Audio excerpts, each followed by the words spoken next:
அல்வா மாதிரி இருட்டுக்கடை அல்வா மாதிரி எடுத்துக்கிடணும். வாய்ப்பை மட்டும் என்றைக்கு நீ என்ன பண்ணாத, விட்டுறாத. வாய்ப்பை விட்டவன் நொந்துருவான். அல்லேலூயா. வாய்ப்பை விடக்கூடாது. தேவன் தந்த வாய்ப்பை ஒரு முறை கூட நீ என்ன பண்ணக்கூடாது, இழக்கக்கூடாது. தேவன் வாய்ப்பை தருவார், எல்லா முறையும் வாய்ப்பை தருவார். ஒரு முறை உனக்கு ஒரு வாய்ப்பை நீனாவே அல்ல தட்டியிருக்கலாம், இல்லை உன் கூட இருக்கிறவன் சேக்காளி உன் வாய்ப்பை நாசமாக்கி இருக்கலாம். ஆனால் தேவன் மறுபடியும் மறுபடியும் மறுபடியும் உனக்கு வாய்ப்பு தருகிறார். அதனால தான் வருத்தப்பட்டு பாரம் சுமக்கிறவர்களை நீங்கள் எல்லோரும் என்னிடத்தில் வாருங்கள், நான் உனக்கு இளைப்பாறுதல் தருகிறேன். என்ன தர்றேன்? மறுபடியும் வாங்காரு. உன்னை போன்னு சொல்லலை, உன்னை புறக்கணிக்கலை. ஒரு தந்தை போல உன்னை அழைக்கிறார், ஒரு தாயை போல உன்னை அழைக்கிறார், ஒரு நண்பனை போல உன்னை அழைக்கிறாரு.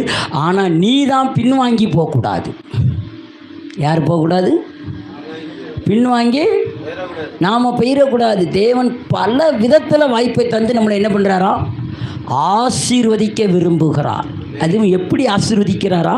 நீ நினைக்கலாம், நீ ஒரு காலத்தில் இயேசுவை அறியாமையே இருந்திருக்கலாம், ஒரு காலத்தில் நீ இயேசுவை பாராமையே இருந்திருக்கலாம். ஆனால் நீ என்னைக்கு இயேசுவை அறிய ஆரம்பிச்சியோ அதுக்கு முன்ன இருந்தே உனக்கு ஆண்டவர் வாய்ப்பை கொடுத்து உன்னை ஆசீர்வதித்து கொண்டே இருக்கிறார். நீ சிகரெட் அடிக்கும் போதும் கர்த்தர் உன்னை ஆசீர்வதித்திருக்கிறார். நீ தண்ணி அடிக்கும் பொழுதும் கர்த்தர் உன்னை ஆசீர்வதித்திருக்கிறார். நீ ஊரில் சண்டை போடும் போதும் கர்த்தர் உன்னை ஆசீர்வதித்திருக்கிறார். நீ கர்த்தரை துதிக்காமல் இருந்த பொழுதும் ஆசீர்வதித்திருக்கிறார். கர்த்தருக்கு கொடுக்காமல் இருந்த போதும் கர்த்தர் உன்னை ஆசீர்வதித்திருக்கிறார்.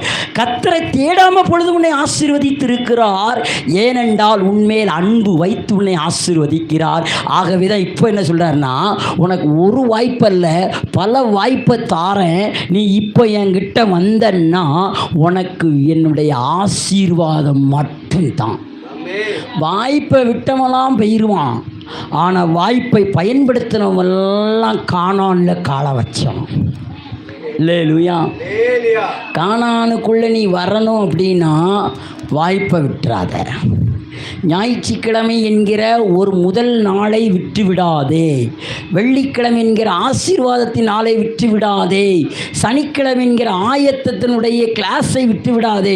இந்த வாய்ப்பு உன் எதிர்காலத்தினுடைய செழிப்பை கொண்டு வருகிறது. அல்லேலூயா. என்னத்தை கொண்டு வருது? வாய்ப்பை விட்டுறக்கூடாது. வாய்ப்பை தொடர்ந்து நம்ம என்ன பண்ணணும்? வாய்ப்பாக ஆண்டவரை துதிக்கும் போது ஆண்டவர் கிரியை செய்கிறார். பாருங்கள், இன்றைக்கி மனிதர்கள் நம்மகிட்ட என்ன சொல்கிறான், தேவன் ஒரு முறை தான் தருவார், தேவன் ஒரு முறை தான் தருவாருங்கார். இல்லை, தேவன் எல்லா முறையும் தருகிற தேவன். வாய்ப்புகளை உனக்குனே அள்ளி அள்ளி அள்ளி அள்ளி தருகிறார். அல்லேலூயா.